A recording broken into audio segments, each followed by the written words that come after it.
आज की कथा है एक चतुर साधु और एक लालची सेठ। एक गांव में एक धनी सेठ रहते थे। वे प्रातःकाल उठकर रोज नदी में स्नान करने जाते थे। एक दिन सेठ को एक बड़े संत मिले। सेठ को देखकर संत रुक गए और बोले, सेठ राम राम। सेठ ने संत के अभिवादन का कोई उत्तर नहीं दिया।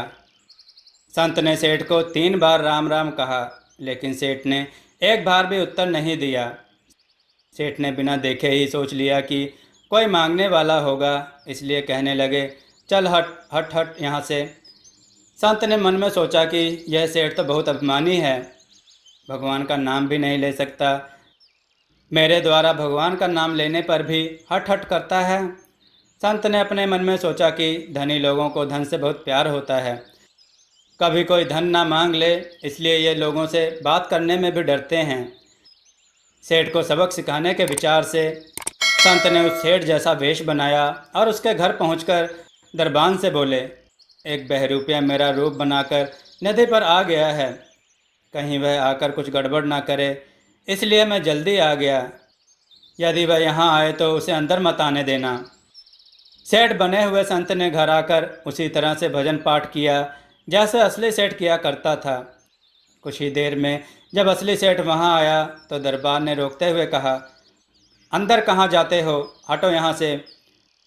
असली सेठ दरबान को डांटते हुए बोला, क्या तूने भांग पी रखी है? तू मेरा नौकर है, मालिक बनने की कोशिश मत कर।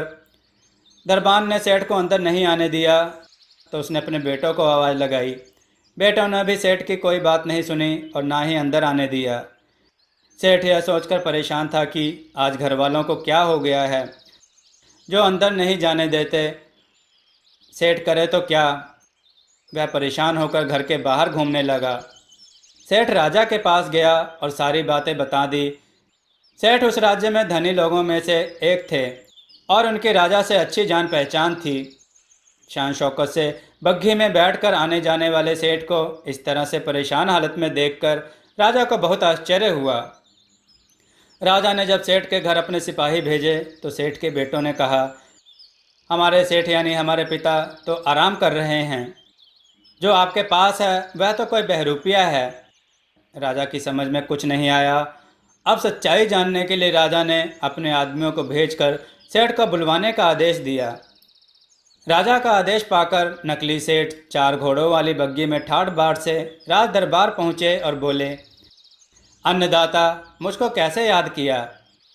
दोनों के रंग रूप हाव भाव को देखकर राजा को बड़ा ही आश्चर्य हुआ। दोनों में असली नकली का पता लगाना बहुत कठिन था।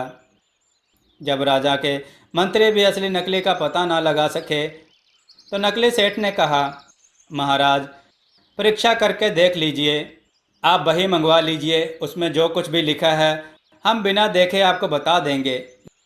नकली सेठ की बात मानकर राजा ने घर से बही मंगवा ली। फिर क्या था, नकली सेठ ने किस पन्ने पर किसको कब और कितना रुपया ब्याज पर दिया, सब कुछ बिना देखे ही बता दिया। इतना तो शायद असली सेठ भी नहीं जानता था। असली सेठ मुंह ताकता ही रह गया। सबूत के आधार पर संत ने स्वयं को असली सेठ सिद्ध कर दिया और असली सेठ सबके सामने नकली सिद्ध हो गया। दूसरे दिन जब असली सेठ नदी पर स्नान करने गया तो वहाँ पर संत भी मौजूद थे। संत ने सेठ को देखकर राम राम कहा। अब सेठ की समझ में सब कुछ आ गया कि यह सब इन्हीं का चमत्कार है। संत ने सेठ को समझाते हुए कहा, भगवान का नाम लो, किसी का अपमान और तिरस्कार मत करो। इतना कहकर संत चुप हो गए और सेठ ने संत के चरणों को स्पर्श किया और कभी भी किसी का अपमान न करने की कसम खाई और अपने घर को चला गया। दोस्तों, आपको यह कथा कैसी लगी? अपने विचार और सुझाव कमेंट में जरूर दें। हमारी कथाओं को लाइक करें, हमारे चैनल को सब्सक्राइब करना न भूलें। हमारी कथाओं को शेयर जरूर करें जिससे लोगों को अच्छा ज्ञान प्राप्त हो। जय श्री राम भक्तों।